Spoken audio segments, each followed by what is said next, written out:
Sharada jewellers grand opening July 11న సోమాజిగూడలో first ever factory outlet. Online games కు బానిసై జీవితాలు నాశనం చేసుకుంటున్నారు. అప్పులు పాలవుతున్నారు. ఆ అప్పులు తీర్చుకునేందుకు అడ్డదారులు తొక్కుతున్నారు. చదువుకుని బాగుపడాల్సిన వాళ్ళు కాస్త దొంగలవుతున్నారు. ఇదిగో ఈ ఇద్దరిలాగే పేరుకు ఇంజనీరింగ్ కాలేజ్లోనే చదువుతున్నారు. కానీ పార్ట్ టైంగా ఏదైనా కోర్స్ నేర్చుకోవాల్సిన వీళ్ళు దొంగతనాలకు అలవాటు పడ్డారు. గొలుసు దొంగలయ్యారు. ఫైనల్గా ఫ్యూచర్ ఇంజనీర్లు కాస్త జైల్లో కూర్చున్నారు.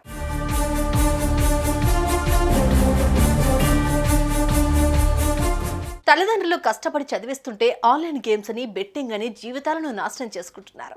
ఫీజు కోసం ఇచ్చిన డబ్బులను కాస్త బెట్టింగ్ లో పెట్టి ఆఖరికి ఆ గేమ్స్ కు బానిసే డబ్బులు పోగొట్టుకుంటున్నారు. ఈ మధ్యకాలంలో అయితే ఇది మరీ ఎక్కువైపోయింది. దీనికి కారణం బెట్టింగ్ యాప్స్ ప్రమోషన్స్. కమిషన్ కోసం కక్కుర్తి పడే కొందరు సోకాల్ ఇన్ఫ్లుయెన్సర్లు బెట్టింగ్ యాప్స్ ను ప్రమోట్ చేసి లక్షలు సంపాదిస్తున్నామని చెబుతున్నారు. వారిని అభిమానించే వారు చెప్పేది నిజమేనేమో అని నమ్మి బెట్టింగ్ పెట్టి వేలు పోగొట్టుకుంటున్నారు.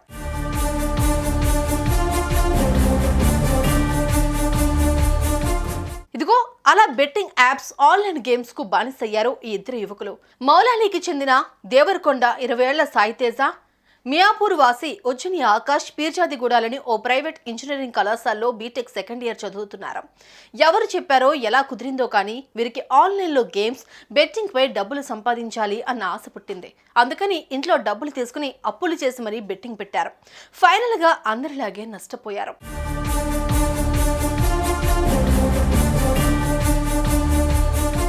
కట్ చేస్తే ఏం చేయాలో అర్థం కాలేదు. చేసిన అప్పు ఎలా తీర్చాలో తెలియలేదు. దీంతో ఇద్దరు కలిసి దొంగలుగా మారారు. ఇళ్లలోకి వెళ్లి దొంగతనం చేసేంత సీన్ లేదు. దీంతో చైన్ స్నాచింగ్ బెటర్ అనుకున్నారు. గొలుసు కొట్టేసి అమ్ముకుని సొమ్ము చేసుకుందాం అనుకున్నారు. అలా రెక్కే చేశారు. అందులో భాగంగా గత నెల 17న కొండాపూర్ కు బైక్ పై వచ్చారు. విజ్ఞాన్ గర్ల్స్ కాలేజ్ సమీపంలో టీ స్టాల్ నిర్వహిస్తున్న రేణుక వద్దకు వెళ్లారు. సిగరెట్ కావాలని అడిగి ఇచ్చేలోగా ఆమె మెడలో ఉన్న గొలుసు లాక్కుని పారిపోయారు. అది రోల్డ్ గోల్డ్ గొలుసని మహిళ కేకలు వేసినా పరారయ్యారు. అలాగే ఈ నెల 8న యాదాద్రి భువనగిరి జిల్లా బొమ్మల రామారంలో ఓ మహిళ మెడలో గొలుసు తెంపే ప్రయత్నం చేశారు. ఆమె కేకలు వేయడంతో భయపడి పరారయ్యారు.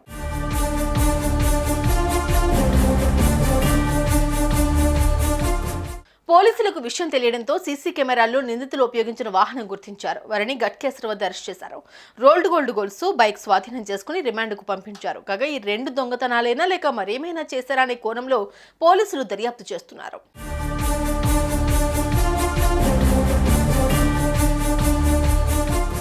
ఏది గోల్డో ఏది రోల్డ్ గోల్డో తెలియదు. అయినా సరే కంటికి కనిపించిన గొలుసును లాగేద్దాం అనుకున్నారు. ఇప్పుడు జైలు పాలయ్యారు. అదే ఈ గేమ్స్ బారిన పడకుండా గనుక బాగా చదువుకునుంటే ఈ పరిస్థితి వచ్చుండేది కాదు.